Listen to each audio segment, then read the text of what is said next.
ഔഡിയുടെ flagship മോഡലായ car ഇതുവരെ Q8 ആയിരുന്നു. എന്നാൽ ഇനി മുതൽ അങ്ങനെയല്ല. മറ്റ് ആഡംബര ബ്രാൻഡുകളുടെ ഫ്ലാഗ്ഷിപ്പ് മോഡലുമായി മത്സരിക്കാൻ ഒരു 7 സീറ്റർ ഫുൾ സൈസ് SUV ഔഡിക്ക് ഇതുവരെ ഇല്ലായിരുന്നു. ആ സ്ഥാനത്താണ് ഇപ്പോൾ ഔഡി തങ്ങളുടെ ഫ്ലാഗ്ഷിപ്പ് മോഡലായ Q9 അവതരിപ്പിച്ചത്. ഔഡിയുടെ 7 സീറ്റർ SUV Q7 ആയിരുന്നു. എന്നാൽ അതിന് പ്രധാന എതിരാളികൾ BMW X5, Mercedes Benz GLE, Volvo XC90 തുടങ്ങിയവയായിരുന്നു. വാഹനപ്രേമികൾ കാത്തിരുന്ന ഒരു മോഡലായിരുന്നു ഔഡിയുടെ 7 സീറ്റർ ഫുൾ സൈസ് SUV. എന്നാൽ അതിനെപ്പറ്റി കമ്പനി ഒന്നും ഔദ്യോഗികമായി പറഞ്ഞിട്ടില്ലായിരുന്നു.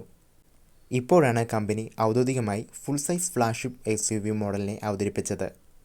Q9 വരുന്നതോടുകൂടി BMW X7, Mercedes Benz GLS, Range Rover സ്പോർട്ടുമായും മത്സരിക്കാൻ ഒരു പുതിയ ഒരംഗം കൂടി എത്തി എന്നുള്ളതാണ്. BMW ഡ്രൈവിങ്ങിന് പ്രാധാന്യം നൽകുമ്പോൾ മെഴ്സഡസ് ബെൻസ് ആഡംബരത്തിനാണ് പ്രാധാന്യം നൽകുന്നത്. എന്നാൽ റേഞ്ച് റോവർ ഒരു ഓഫ് റോഡ് ലക്ഷറി SUV ആണ്. ഔഡി വാഹനങ്ങൾ പൊതുവെ ആഡംബരത്തിനും സ്പോർട്സിനും പ്രാധാന്യം നൽകുന്ന വാഹനങ്ങളാണ്. അത് അതുപോലെ തന്നെ പുതിയ Q9ൽ കാണുവാൻ സാധിക്കുന്നു. ഇപ്പോൾ കമ്പനി കാറിൻ്റെ ഇൻറ്റീരിയർ ആണ് വെളിപ്പെടുത്തിയിരിക്കുന്നത്.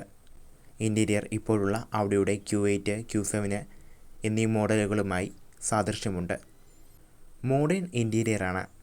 രണ്ടാം നിര സീറ്റ് 2 ക്യാപ്റ്റൻ സീറ്റുകളായിട്ടാണ് വന്നിരിക്കുന്നത്. 3 നിര സീറ്റുകളാണ്. തരക്കേടില്ലാത്ത കാല് വയ്ക്കാനുള്ള സ്ഥലം 3 നിര സീറ്റുകളിൽ ഇരിക്കുന്നവർക്കും ലഭിക്കുന്നുണ്ട്. 3 സ്ക്രീൻ സെറ്റപ്പാണ് വരുന്നത്. 1.5 ചതുരശ്ര metre panoramic glass roof, ventilated massage സീറ്റുകൾ, Bang Olufsen 4D sound system എന്നിവ പ്രത്യേകതകളാണ്. ബോക്സി ഡിസൈനാണ്. കൂറ്റൻ glass block grille, pixel style LED DRLകൾ, ഓട്ടോമാറ്റിക് ഡോറുകൾ എന്നിവ ഇതിൻ്റെ പ്രത്യേകതകളാണ്. ഇപ്പോൾ ഈ സെഗ്മെൻറ്റിൽ BMW X7ൽ മാത്രമേ രണ്ടാം നിര സീറ്റ് 2 ക്യാപ്റ്റൻ സീറ്റുകൾ വരുന്നുള്ളൂ. മെഴ്സഡസ് ബെൻസ് GLSൽ ബെഞ്ച് സീറ്റാണ് വരുന്നത്. എന്നാൽ വിദേശ മോഡലിൽ ക്യാപ്റ്റൻ സീറ്റ് വരുന്നുണ്ട്. Range rover sport full size SUV ആണെങ്കിലും വിലയുടെ അടിസ്ഥാനത്തിൽ കോമ്പറ്റീറ്റർ ആണെന്ന് പറയാം. റേഞ്ച് റോവർ സ്പോർട്ട് മറ്റൊരു സെഗ്മെൻറ്റ് കാറ് പോലെയാണ് തോന്നുന്നത്. അതുകൊണ്ട് തന്നെ പ്രധാന എതിരാളിയാവാൻ പോകുന്നത് BMW X7നുമായിട്ടായിരിക്കും.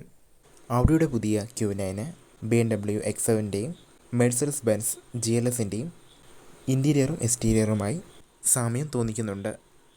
വിലയും ഏകദേശം എതിരാളികളുടെ അതേ പ്രൈസ് റേഞ്ചിലായിരിക്കും വരുവാൻ സാധ്യത കൂടുതൽ.